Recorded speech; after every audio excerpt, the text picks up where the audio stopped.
Humans have been using poisons long before they even understood what they really were. Various plants, when eaten, would kill a man, gathering food. An animal attack would kill with just one bite.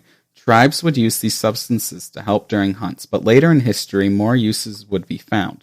In the time of the Roman Empire, poisons quickly became the common tool for assassination. The Romans did not have access to chemically made poisons like those used in modern day. The poisons used then were all from a more natural source, nature herself. Most of these poisons can be divided into one of three categories: animal-based, mineral-based, or plant-based. One of the most popular poisons was known as catharidin. Catharidin is an odorless and colorless compound found within the blister beetle. This liquid will cause organ failure, which will lead to death. Doses as small as 10 milligrams have been recorded fatal, with smaller doses causing extreme pain and discomfort.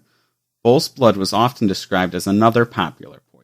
In the Histories by Herodotus, he refers to it as a way to commit suicide. People who drank this seemed to die due to the poison coagulating and suffocating the user. However, in reality, bull's blood is not poisonous, despite it appearing several times in Roman stories. Most likely, bull's blood was a concoction of poisons. There was also the toad. The lungs of a toad along with its blood were mentioned as used poisons. Not surprisingly, scorpions were also used as a form of poison.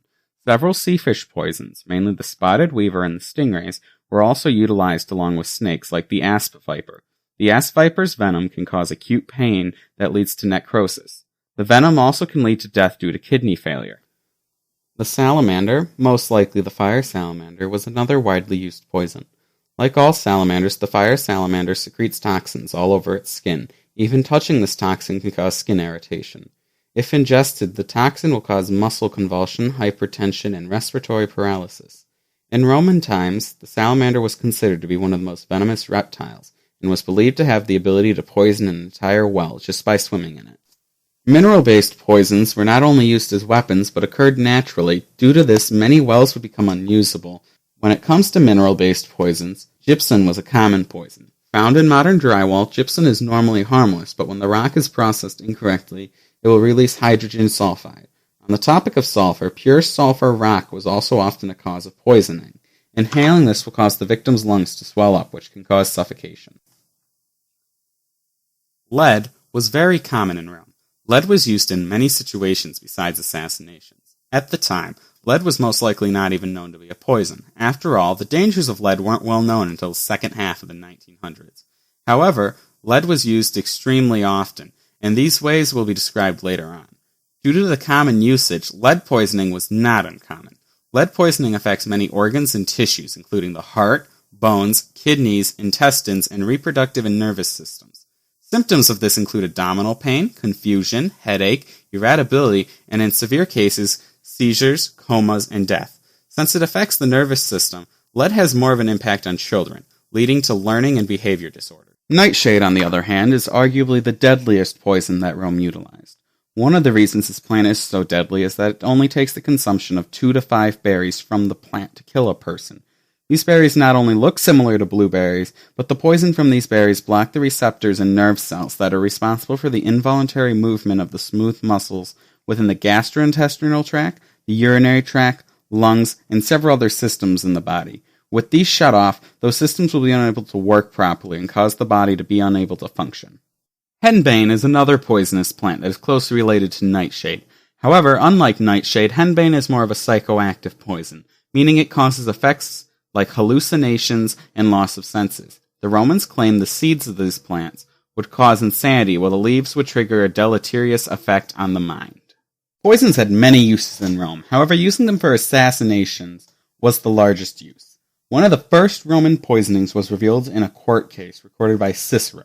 The poisoner was a man named Opitianus, and he killed his own wife, his brother's wife, and his own brother, all with poison. Another famous poisoner was Agrippa the Younger, also known as Emperor Nero's mother. Many historians accuse her of poisoning Emperor Claudius, her own husband. However, the apple doesn't fall far from the tree. Nero supposedly poisoned his stepbrother Britantius, and 3 times he tried to poison his own mother, but failed all 3. He also ordered the death of Domitia Lepida the Elder, and many more. Poison was also a method to perform suicide. Stories say when Rome was trying to conquer Capuia, senators took poison to avoid being tortured by the Roman soldiers. It was also told that kings would always keep poison in stock in case the worst were to happen.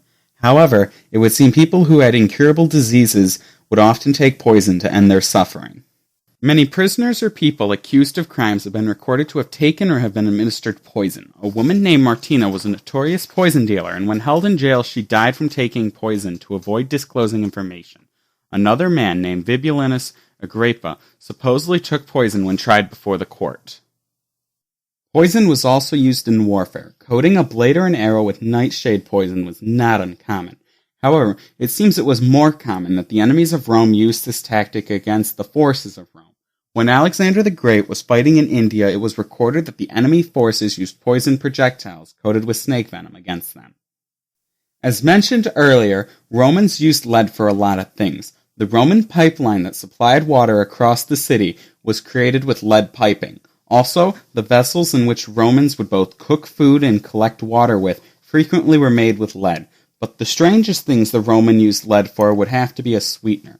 Romans would add lead into their wine as a substitute for sugar, since sugar would have been unknown to them. In the Roman times, poison was much more frequently used to kill than it is in modern day. It was said that those who had wealth and influence could not take any food or drink without having it tested first. Poison played an extremely important role in dethroning emperor after emperor. All in all, poison caused trouble. But even with it being used less nowadays than it once was, it still isn't gone. With the modern world being able to manually create poisons and toxins, there are many that put the ones mentioned above to shame. During World War I and World War II and on with every war, poisons have been used as simple weapons. There are poisons that exist now that are considered weapons of mass destruction. Poisons in the past, along with modern poisons, constantly cause trouble. History even repeats itself. While not on the same scale as Rome, the city of Flint, Michigan experienced what can happen when a toxic material is not taken care of.